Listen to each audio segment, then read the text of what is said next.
اعوذ باللہ من الشیطان الرجیم بسم اللہ الرحمن الرحیم۔ فتنوں سے حفاظت کا وظیفہ۔ رسول اکرم صلی اللہ علیہ وسلم ہر نماز میں تشہد کے آخر میں ہر طرح کے فتنوں سے اللہ کی حفاظت طلب کرتے تھے۔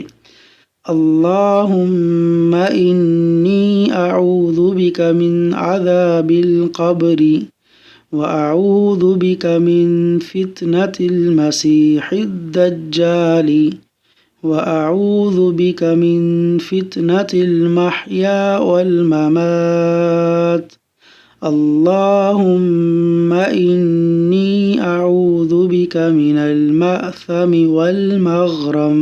ترجمہ: اے اللہ، میں تیری پناہ میں آتا ہوں عذاب قبر سے، اور تیری پناہ میں آتا ہوں دجال کے فتنے سے، اور تیری پناہ میں آتا ہوں موت اور حیات کے فتنے سے، اور اے اللہ میں گناہ اور کرس سے تیری پناہ مانگتا ہوں۔